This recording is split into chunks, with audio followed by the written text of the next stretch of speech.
Hello students, तो video की supply जारी है, वीडियो की सप्लाई भी जारी है और चैप्टर भी सप्लाई है, राइट। तो सप्लाई की ये सेकंड वीडियो है और बहुत ही ज़्यादा इम्पॉर्टेंट है। और अगर आप लोगों ने लॉ ऑफ डिमांड चैप्टर समझा हुआ है तो ये तो टॉपिक इतना आसान आपको लगने वाला है, इतना आसान लगने वाला है, पूछो ही मत, है ना। तो लॉ ऑफ डिमांड अगर चैप्टर आपने कंप्लीट नहीं किया है तो प्लीज़ उसको भी कंप्लीट कर लेना। और इससे फर्स्ट वीडियो जो आई है यानी कि लॉ ऑफ सप्लाई, उसे भी देख लीजिएगा, ठीक है। आगे कंटिन्यू करते हैं इस टॉपिक में, यानी कि इस वीडियो में दो इंपॉर्टेंट टॉपिक हम कवर करने जा रहे हैं जो बहुत ज्यादा इंपॉर्टेंट है। और टॉपिक है हमारे पास supply schedule and supply curve, Hindi में बोले तो पूर्ति अनुसूची और पूर्ति वक्र, ठीक है। ये दोनों ही टॉपिक बहुत ज़्यादा इंपॉर्टेंट है, आसान भी है। ये इतने बेसिक टॉपिक्स आपको कवर करना बहुत जरूरी है। तो आइए फटाफट टॉपिक को क्लियर करते हैं। आप पूरी वीडियो देखकर इन दोनों टॉपिक्स को क्लियर कर लीजिए। तो देखिए, पूर्ति अनुसूची, अगर मैं पूर्ति अनुसूची की बात करूं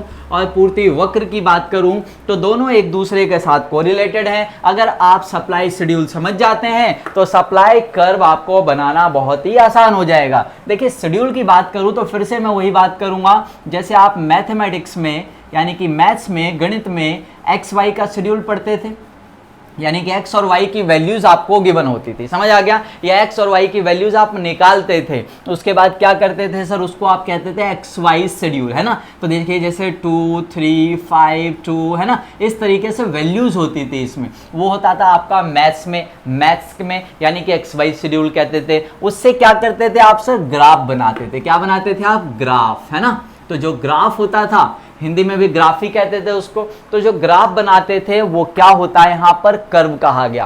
कर्व आपको फ्री हैंडेड ही बनाना होता है, सही है, ध्यान रखिएगा।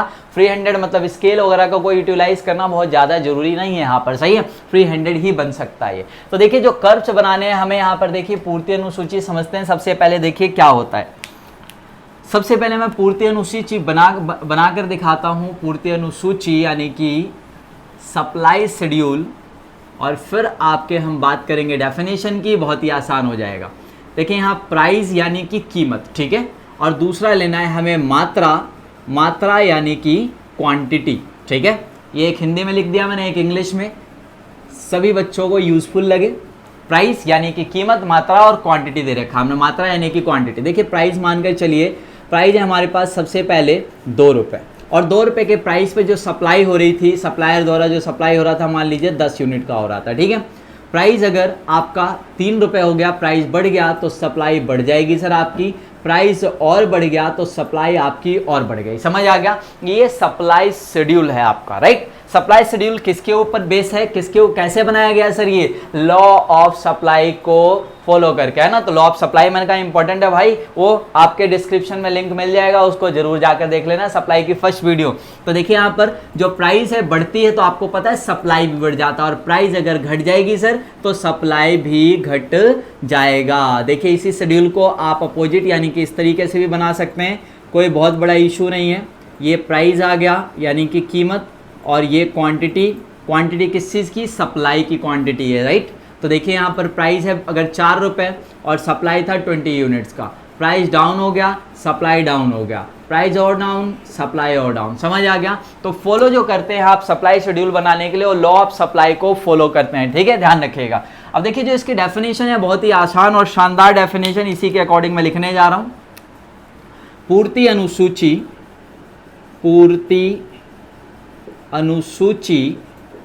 का भी पर्याय उस तालिका से होता है जिसमें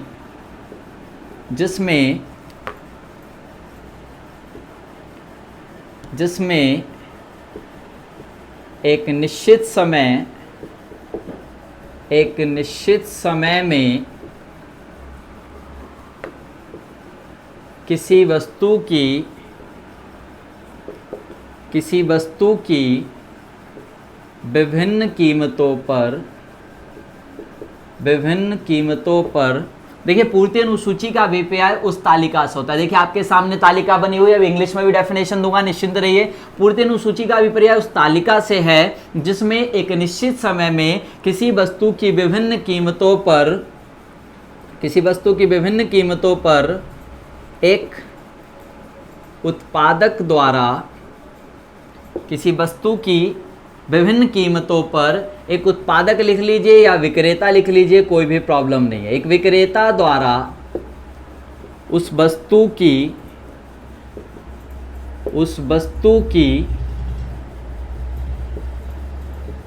विभिन्न पूर्ति की मात्राओं को दर्शाया जाता है। ठीक है, दर्शाया जाता है। देखिए मैंने लिखा कि पूर्ति अनुसूची का अभिप्राय उस तालिका से, एक तालिका बनाई है मैंने जिसमें एक निश्चित समय में किसी वस्तु की विभिन्न कीमतों पर, देखिए अलग अलग कीमतें हैं, विभिन्न कीमतों पर एक विक्रेता द्वारा उस वस्तु की विभिन्न पूर्ति की मात्राओं को दर्शाया जाता है। समझिएगा, विभिन्न पूर्ति की मात्राओं को दर्शाया जाता है, इसका अभिप्राय प्रभावी पूर्ति से भी हो सकता है, इफेक्टिव सप्लाई, यानी कि कितनी पूर्ति वो करने के लिए तैयार है। सही है, विभिन्न कीमतों पर एक उत्पादक, एक विक्रेता, एक सेलर, यानी कि कितनी पूर्ति करने के लिए तैयार है। ध्यान दीजिए, इतना तो डेफिनेशन समझ आ गया होगा। पूर्ति अनुसूची एक तालिका है, ठीक है सर, कोई प्रॉब्लम नहीं है, जिसमें एक निश्चित समय, अगर निश्चित समय वर्ड नहीं लिया जाएगा तो आपको पता है तालिका कभी पूरी नहीं हो पाएगी, क्योंकि प्राइजेस तो ऐसे ही बदलते रहेंगे और क्वांटिटी सप्लाई भी आपकी बंद नहीं होगी कभी भी। तो समझ आ गया, तालिका तो बन ही नहीं पाएगा। ये जैसे हमने मानकर चलिए 6 महीने का, 1 महीने का या 1 साल का हमने तालिका बनाया कि 1 साल में 3 बार प्राइजेस हैं और उस पर इतनी इतनी इतनी सप्लाई है। समझ आ गया, इस तरीके से हम तालिका प्रिपेयर करते हैं। तो एक निश्चित समय में किसी वस्तु की, एक वस्तु की बात है, एक्स वस्तु, वाई वस्तु, ए वस्तु, बी वस्तु, कुछ भी मान लीजिए, उसकी विभिन्न कीमतों पर उसकी विभिन्न पूर्ति की मात्राओं को दर्शाया गया है। किसके द्वारा? एक विक्रेता के द्वारा। समझ आ गया? तो सिंपली इसमें ये सारी बातें करनी है आपको। तो मैं कहूंगा कि supply schedule is that schedule in which shows the different quantity supplied of any product or commodity by a producer or seller at its different prices in a given period of time। Clear है जी? ये definition होगी आपकी supply schedule की, और supply schedule की help से मैं क्या बनाऊंगा सर? सप्लाई कर्व बनाऊंगा, राइट? तो सप्लाई कर्व क्या होता है?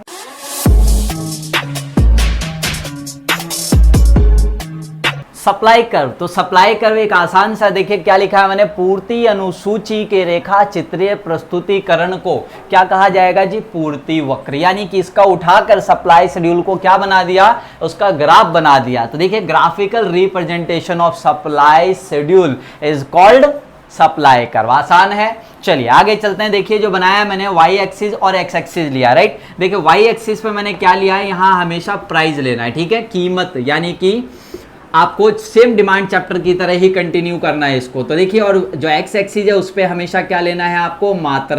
मात्रा यानी कि क्वांटिटी लेना है, यहाँ पर ध्यान रखिएगा। सही है। अब देखिए उसको लेने के बाद मैंने इस शेड्यूल को यूज कर लिया। जरा देखिए कितना था? 2 पे 10, यानी कि 2 प्राइस और 10 क्वांटिटी। क्लियर है? 1 पॉइंट मिल गया मुझे। उसके बाद 3 पे 15, ये रहा सर 3 प्राइस और 15 एक दूसरा पॉइंट मिल गया। ये तो आपको पुट करना बचपन से आता है। 4 पे 20, ये राजी, और तीनों पॉइंट को मिलाने के बाद जो लाइन मिली है मुझे, that is called supply curve. ये जो एसएस है ये क्या है? पूर्ति वक्र है। क्या कहेंगे सर इसको? पूर्ति वक्र, यानी कि इंग्लिश वाले सप्लाई कर्व कह देंगे इसी को। समझ आ गया जी? आगे देखिए मैंने लिखा है सप्लाई कर्व क्या करता है? Supply curve shows the relation between price and quantity supply of a commodity in a given period of time. एक निश्चित समय में सप्लाई कर्व यानी कि पूर्ति वक्र वस्तु की कीमत तथा उसकी पूर्ति की मात्रा में संबंध को दर्शाता है। ठीक है जी? कैसा संबंध दिखाता है ये? Have always positive relation between price and quantity. सही है? क्वांटिटी किस चीज की? सप्लाई की क्वांटिटी। क्लियर है? हमेशा धनात्मक, यानी कि प्रत्यक्ष डायरेक्ट रिलेशन होता है, प्रत्यक्ष संबंध होता है। किसका? प्राइस और क्वांटिटी सप्लाई का, यानी कि कीमत और पूर्ति की मात्रा का संबंध कैसा? हमेशा धनात्मक संबंध है। सही है? कीमत बढ़ेगी तो पूर्ति की मात्रा भी बढ़ेगी, कीमत घटेगी पूर्ति भी घट जाएगी। क्लियर है जी? इसे कहते हैं डायरेक्ट रिलेशन। आगे बताया मैंने, बहुत इंपॉर्टेंट है, supply curve have always right to left downward slope. सही है?